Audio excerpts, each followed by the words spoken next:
M T G speakers آپ کے لیے لا رہا ہے مولانا طارق جمیل صاحب کے لیٹسٹ بیانات۔ ہمارے چینل کو سبسکرائب کریں اور بیل کے آئیکن کو پریس کریں تاکہ نئے آنے والے بیانات آپ سن سکیں۔ یوسف علیہ السلام کو خواب آتا ہے، وہ خواب اپنے باپ کو بتاتے ہیں، انی رأیت احد عشر کوکبا والشمس والقمر رأیتهم لی ساجدین۔ بچے کو باپ اپنے ساتھ اس طرح جوڑے مانوس کرے کہ بچہ دل کا حال باپ کو بتائے یا ماں کو بتائے، یہاں سے یہ سبق ملتا ہے۔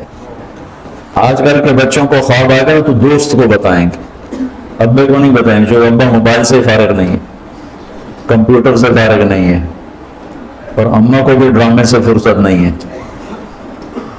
تو وہ دوست کو بتائے گا۔ آج کے ماں باپ نے اولاد سے دوستی ختم کر دی، ایک گھر میں رہ کر دوستی نہیں، ہاں جی کھانا کھا لو، کپڑے پہن لو، اسکول چلے جاؤ، ٹیوشن کے لیے چلے جاؤ، ٹیوٹر آ گیا چلے جاؤ، قاری صاحب آ گئے چلے جاؤ، کتنے گریڈ آئے، کتنے اے آئے، کتنے بی اے کے بھیج کر پتہ نہیں اے بھی کتوں آ گیا نام مراد نے۔ یوسف علیہ السلام اپنے دوست یا اپنے بھائی کو نہیں سناتے، اپنے ابا کو سناتے۔ یہ ایک سبق ہے والدین کے لیے کہ اولاد کو اتنا اعتماد دو کہ اپنے دل کی بات تمہیں بتا سکے، اپنا ہم دم ہم راز تمہیں بنائیں، دوستوں کو نہ بنائیں۔ دوستوں سے غلط مشورے آئیں گے، ماں باپ سے صحیح مشورے آئیں گے، لیکن جب ایک قانونی سی زندگی بن جاتی ہے، اور خاص طور پر آج کا جو نظام تعلیم ہے، اس نے ایک بے رحم فضا پیدا کر دی۔ ایک معصوم ننھا 3 برس کا بچہ وہ اسکول کا بوجھ لے کے جاتا ہے روتا ہوا، آتا ہے روتا ہوا، اس کے دل میں ماں باپ کی محبت جنم ہی نہیں لیتی، جنم لی ہوئی محبت مر کے دفن ہو جاتی ہے، ختم ہو جاتی ہے، اس کے سارے نیورون جل جاتے ہیں جب اس کے اوپر پریشر ڈالا جاتا ہے، پیچھے سے بجلی کا پریشر زیادہ آ گئی اڑ جائیں گے۔ ایسے جب ہم اس پر پریشر پڑتا ہے، کبھی ٹیوشن، کبھی اسکول، کبھی گریڈ، کبھی ادھر، تو اس کے سارے وہ نیورون جو ہوتے ہیں وہ جل جاتے ہیں۔ جب وہ شعور میں آتا ہے تو وہ سمجھتا نہیں ماں باپ کون ہے، دماغ تو ختم ہو چکا ہے۔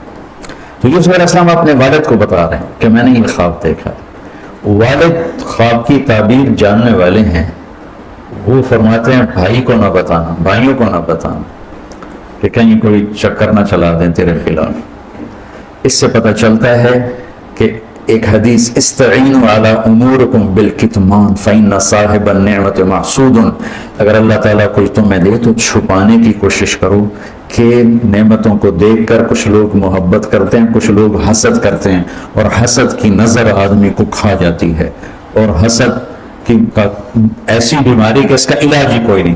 اللہ نے کہا دشمن کا علاج ہے کیا؟ ادفع باللتی ہی احسن، دشمن کے ساتھ اچھا سلوک کر، وہ تیرا دوست ہو جائے گا۔ اور حاسد کا اللہ نے کہا علاج کوئی نہیں، تو کیا کر کر مجھ سے پناہ مانگو، من شر حاسد اذا حسد، کہ حسد کا اللہ نے علاج نہیں بتایا، سن رہے ہو؟ اللہ نے حسد کا علاج نہیں بتایا، پناہ مانگو من شر حاسد اذا حسد، یا اللہ بد تو ہی جان بچ۔ تو خیر میرا خیال ہے پورا قصہ سنانے کی وجہ میں اس کا آپ کو نا اس کی مت، اس کا جو اصل ہدف ہے جو اللہ بتانا چاہتا ہے وہ بتا دیں۔ واقعہ تو سب کو معلوم ہے، وہاں سے باپ کو دھوکہ دے کے لائے کنویں میں ڈال دیا، اور اتنی بے دردی سے مارا پیٹا، اور جب پھینکنے گئے تو ان کا ہاتھ منڈیر پہ پڑ گیا، تو ایک بھائی نے یہاں تلوار ماری، قبضہ یوں، اتنی زور سے لگی ہاتھ چھوٹ گئے، تو اللہ نے جبریل سے فرمایا گرنے سے پہلے گود میں لے دو، تو پانی میں گرنے سے پہلے جبریل کے پروں پر تھے، اور اللہ تعالیٰ نے وہاں 3 دن وہاں رہے۔ وجاءت سیارة فأرسلوا واردهم فأدلى دلوه قال يا بشرى هذا غلام وأصروا بضاعة والله عليم بما يعملون۔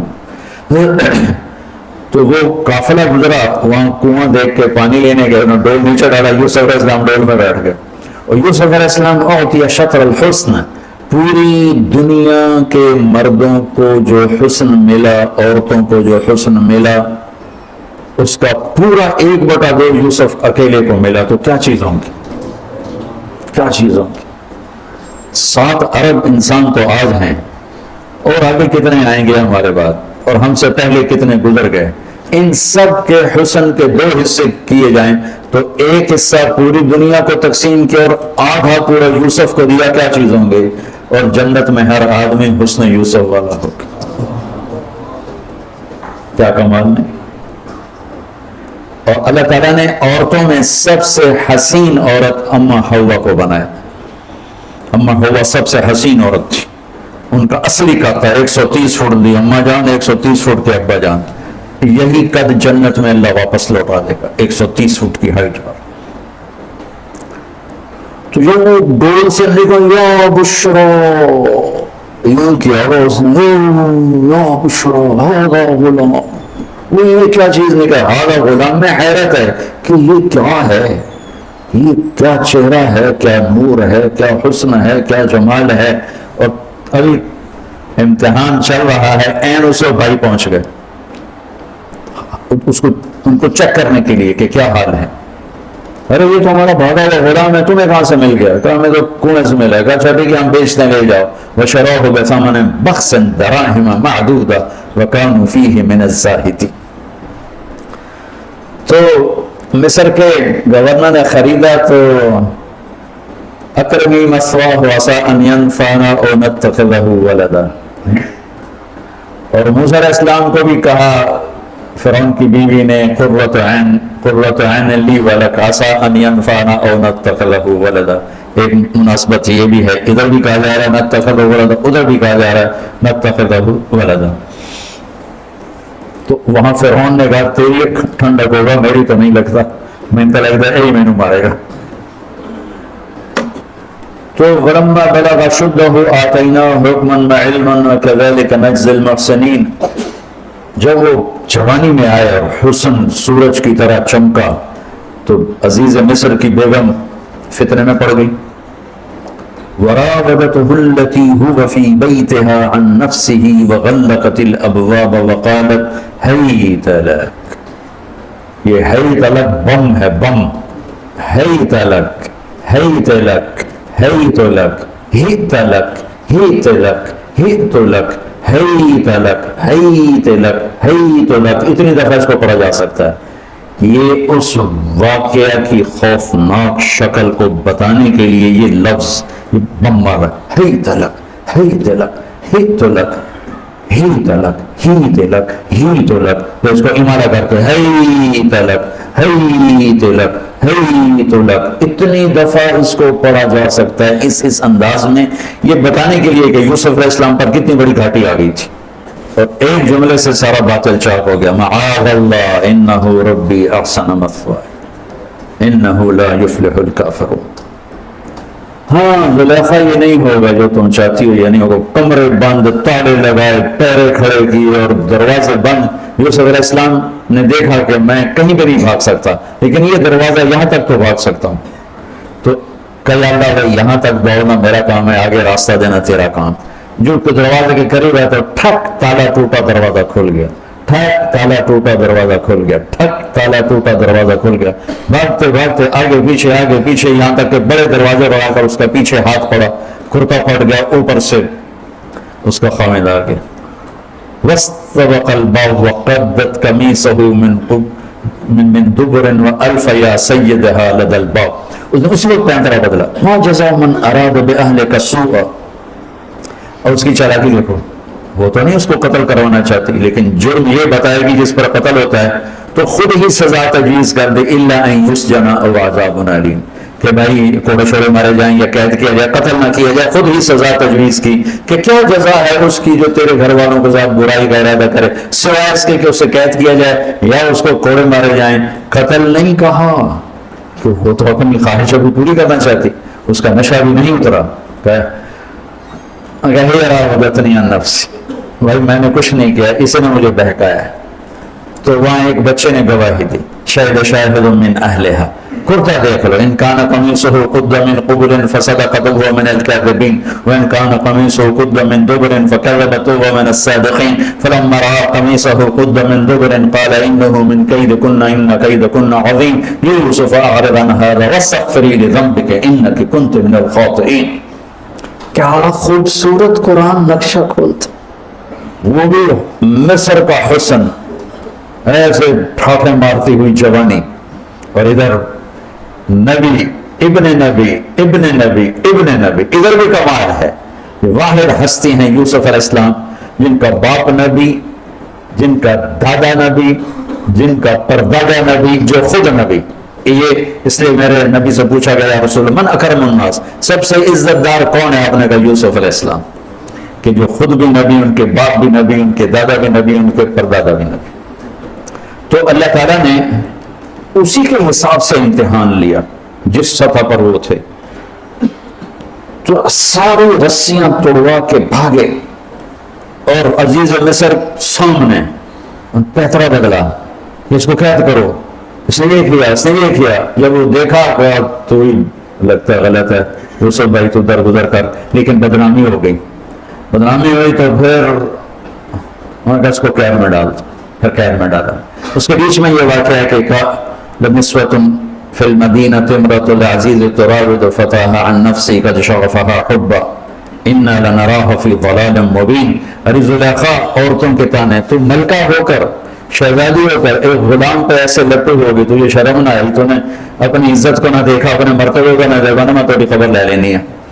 تو فلما سمعت بمکرہن ارسلت الیہن وآعرض لہن متکئا، اس نے ایک دسترخوان سجایا، اس پہ پھل فروٹ رکھے، وآتت کل واحدۃ منہن سکینہ، اور ایک ہاتھ میں پھل دیا، ایک ہاتھ میں چاقو دیا، اب وہ اپنے چاقو سے پھل کاٹ رہی ہیں۔ قال اخرج علیہم، قالت اخرج علیہم، یوسف باہر آؤ، پردہ ہٹا، یوسف سامنے آئے تو پھل کاٹنے کے بجائے ہاتھ کٹنے لگے۔ فلما رأینہ اکبرنہ، آنکھیں یوں پھٹ کو دیکھ رہی، یوسف پہ لگی ہوئی ہیں، سب کی یوں آنکھیں لگی ہوئی ہیں، اور یہ چھری جو ہاتھ میں ہے وہ پھل کی بجائے وہ انگلیوں کو کاٹ رہی، اور اس سے خون گر رہا ہے، خبر نہیں لگ رہی۔ قطعن ایدیہن وقلن حاشا للہ ما ھذا بشرا ان ھذا الا ملک کریم۔ یہ انسان نہیں، کوئی دیوتا ہے۔ ملک کا ترجمہ فرشتہ نہیں، فرشتوں کو تو جانتے نہیں تھے، دیوتا، یہ کوئی دیوتا ہے۔ تو ان کو یاد ہی نہیں رہا کہ ہمارے ہاتھ کٹ رہے ہیں، احساس ہی نہیں ہوا ہمارے ہاتھ کٹ رہے ہیں یا پھل کٹ رہے ہیں۔ قالت ذلکن الذی لمتننی فیہ، دیکھ لیا جی، تمہیں پتہ نہیں چلا تم ہاتھ کاٹ رہی ہو، یہ ہے جس نے مجھے پاگل بنایا ہوا ہے۔ وَلَئِن لَمْ يَفْعَلْ مَا آمَرُهُ لَيُسْجَنَنَّ وَلَيَكُونَنَّ مِنَ السَّاغِرِينَ، یا یہ میری بات مانے گا یا یہ ذلیل ہوگا، یہ قید میں ہے۔ قال رب السجن احب الی مما یدعوننی الیہ، اے اللہ تو مجھے ان کے شر سے بچا۔ آپ نے فرمایا ترکت بعدی فتنۃ الرجال اضر من النساء، میں نے مردوں پر سب سے بڑا فتنہ اپنے بعد جو چھوڑ کے جا رہا ہوں عورت۔ عورت سے مراد غلط عورت، رابعہ بصری بھی عورت ہے، شاہوانہ بھی عورت ہیں، شیخ عبد القادر جیلانی کی ماں بھی عورت ہیں، جنید بغدادی کی ماں بھی عورت۔ النساء میں اشارہ ہے غلط عورت، غلط عورت، بد کردار عورت، بد چلن عورت، یہ سب سے بڑا فتنہ ہے۔ بڑوں بڑوں کے پاؤں سے زمین نکل جاتی ہے سوائے اس کے جس کی اللہ اپنے فضل سے حفاظت فرمائے۔ یوسف علیہ السلام جیل میں چلے گئے، اللہ تعالیٰ نے ایک خواب کے ذریعے سے باہر نکالا، میں مختصر کر رہا ہوں، ایک خواب کے ذریعے سے باہر نکالا، اور عزیز مصر نے آپ کو گورنر بنایا، وزیر خزانہ بنایا۔ وجاء اخوة یوسف فدخلوا علیہ وہم لہ منکرون فعرفہم وہم لہ منکرون۔ یوسف علیہ السلام میں نے یہ اس طرح رہتے تھے، اس طرح اپنے چہرے پہ نقاب رکھتے تھے کہ کوئی ان کی وجہ سے فتنے میں نہ پڑ جائے، تو اس طرح نقاب رکھتے تھے۔ تو وہ تو نقاب میں تھے، تو بھائی آئے تو انہوں نے پہچانا نہ، ان کو خیال تھا کہ یہ یوسف بیٹھا ہوا، انہوں نے غلام علوم بنا کے کہیں گل سڑ گیا ہوگا۔ انہوں نے کہا بھائی کو لے کر آنا ورنہ تمہیں غلہ نہیں دوں گا۔ بھائی آئے، آخری جگہ پہنچتے ہیں۔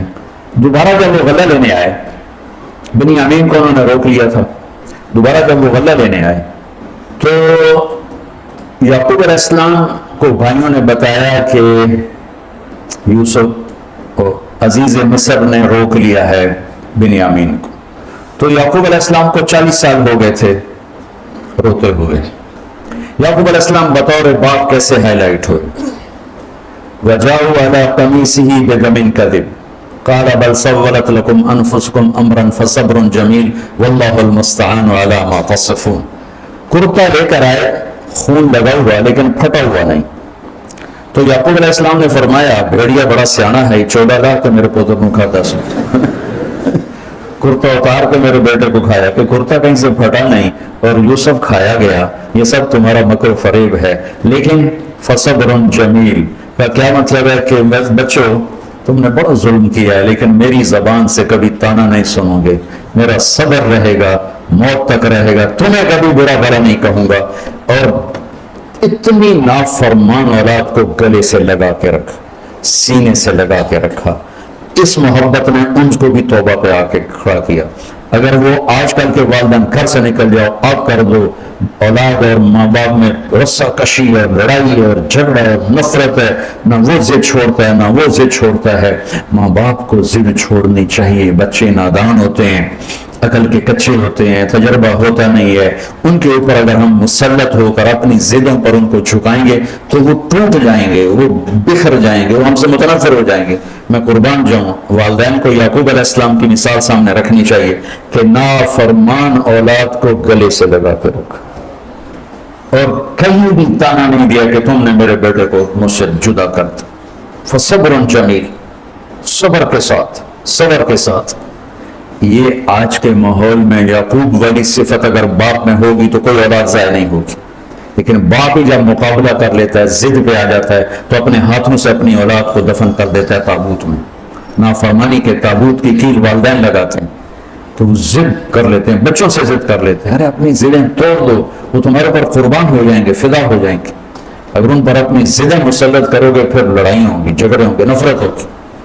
تو یعقوب علیہ السلام بطور باپ انتہائی ہائی لائٹ ہوئے, انتہائی, کہ کس طرح اتنا بڑا جرم کرنے والی اولاد کو بھی گھر میں بٹھا کے اکٹھے کھانا کھا رہے ہیں, اکٹھے اٹھ. 40 سال سے یہ سلسلہ چل رہا ہے اور روتے روتے آنکھیں چلی گئی ہیں. اور انما اشکو بثی وحزنی الی اللہ, کہ میں تمہیں تو کچھ نہیں کہہ رہا ہوں. تلا تفتح تذکر یوسف حتی تکون حرضا او تکون من الہالکین. ابا جان آپ تو تباہ ہو جائیں گے, برباد ہو جائیں گے, یوسف کے غم میں آپ مر جائیں گے.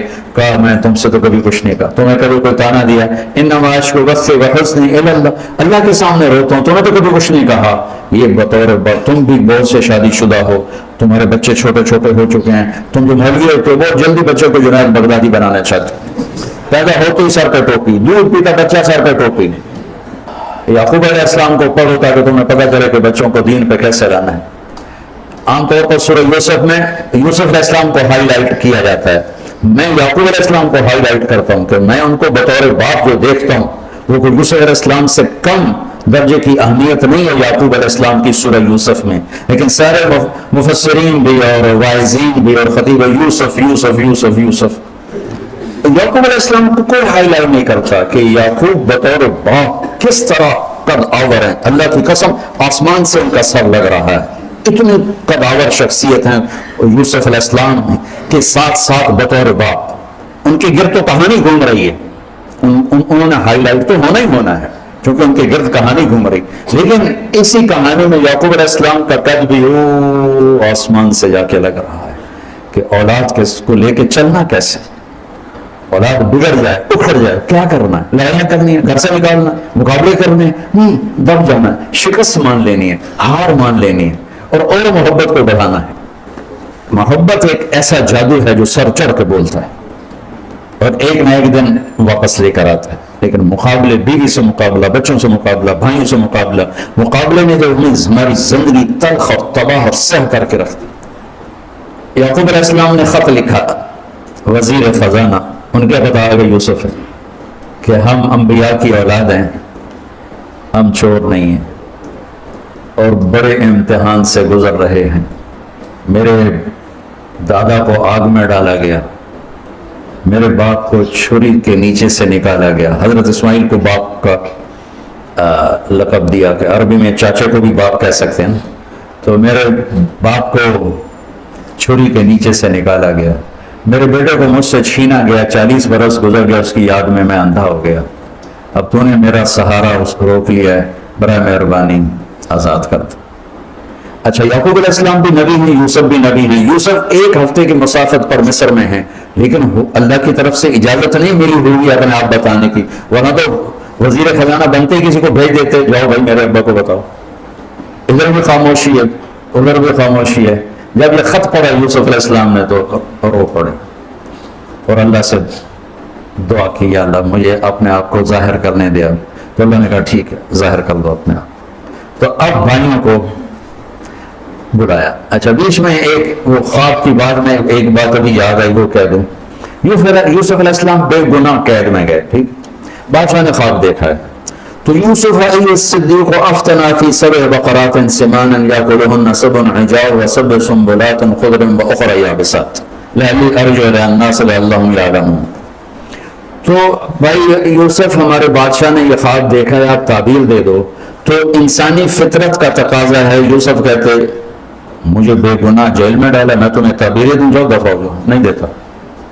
یہ رد عمل عقلی رد عمل یہ ہے کہ میں نہیں دیتا تمہیں تعبیر. میرا کیا قصور ہے میں لکھوں جیل میں ڈالا گیا جو بھاگ گیا میں نہیں دیتا تعبیر. اور ایمانی رد عمل کیا تھا کہ انہوں نے صرف تعبیر مانگی. انہوں نے فسر ودبر وبشر انہوں نے ایک شے مانگی تعبیر. تو فسر کہہ دو عبر کہہ دو. انہوں نے تعبیر بھی دی قحط سے نکلنے کا طریقہ بھی بتایا اور قحط کے بعد خوشحالی آنے کی خوشخبری بھی سنائی. یہ نبی کے اخلاق. تو نے میرے ساتھ یہ کیا اور میرے پاس کس لیے آیا تو یاد نہیں تو نے میرے ساتھ کیا کیا تھا. یہ ہے آج کے اخلاق بھی یہی ہیں اور انسان چلتا بھی اسی پر ہے. اور تو میرے نال کیتا کہ آج میں تیرے نال کون چنگا کرا چل دوڑ جا. اور میں قربان جاؤں اخلاق یوسف پر کہ عبر ودبر وبشر. تعبیر بھی سنائی طریقہ بھی بتایا بشارت بھی سنائی. پھر آئے گا سال پھر تم بارشیں بھی ہوں گی اور چہل پہل بھی ہوگی. تو اللہ سے مانگ لو کہ اخلاق یوسف اللہ تمہیں نصیب فرماتے. یوں نقاب تھا اور بھائی آ گئے دوبارہ. اب اجازت ہو چکی ہے کہ بتا دو. تو ایسے نقاب ہٹایا. هل علمتم ما فعلتم بيوسف وأخيه إذ أنتم جاهلون. سبحان جو کچھ بھائیوں نے کیا تھا تو اس کے لحاظ سے میرے ذہن میں جملہ بنتا ہے قد علمتم ما ظلمتم بيوسف وأخيه إذ أنتم عامدون. سمجھے میرا جملہ؟ تمہیں خوب یاد ہوگا جو تم نے یوسف اور اس کے بھائی پہ ظلم کیا سوچی سمجھی اسکیم اور سازش کے تحت. یہ جملہ بنتا ہے. اور اخلاق یوسف دیکھو. حل علمتم میں نے تھوڑی دیر پہلے بتایا. حل کہاں بولا جاتا ہے جہاں مجھے یہ پتا ہو کہ مولوی شاہ صاحب میری بات نہیں جانتے اس لیے میں حل کیا آپ کو پتا چلا یہ ہے حل. کیا آپ کو معلوم ہے یہ حل ہے. تو حل کا لفظ لا کے بھائیوں کو کیا بتا رہے ہیں کہ تم بے خبر تھے بے خبر تھے. حل علمتم بے خبری میں ما فعلتم. فعل عربی زبان کا کمزور ترین لفظ ہے. تھوڑا بہت یوسف فعلتم یوسف تھوڑا بہت یوسف کے ساتھ کوئی اونچ نیچ ہو گئی تھی اور اس کے بھائی کے ساتھ. اذا تم جاہلون وہ بھی تم نے جان بوجھ کے نہیں کیا تھا نادانی میں ہو گیا تھا. یا اللہ اتنا بڑا ظرف ہاتھ جوڑتا ہوں. یہ اخلاق اللہ سے مانگو. مقرروں سے پاکستان بھرا پڑا ہے. مفسرین سے واعظین سے ناصحین سے مصنفین سے پاکستان بھرا پڑا ہے. مدرسین سے شارحین سے پاکستان بھرا پڑا ہے. اور اس اخلاق والے کو ڈھونڈنے نکلو گے بوڑھے ہو کے گھر آؤ گے ملے گا کوئی نہیں. آئے شاک گئے وعدہ فردہ لے کر اب انہیں ڈھونڈ چراغ رخ زیبا لے کر تو ملے گا کوئی نہیں. اللہ اکبر. حل علمتم کچھ بے خبری میں ہوا. ما فعلتم بہت تھوڑا سا ہوا. بیوسف و اخیہ باقی ما ظلمتم یوسف آنا چاہیے تھا سیدھا ڈائریکٹ مفعول بہی بنا کے. فعلتم کے ساتھ مفعول بہی کو با کے ساتھ جدا کر دیا پھر اور ہلکا کر دیا. وہ اخیہ اذ انتم جاہلون اس وقت تمہیں خبر نہیں تھی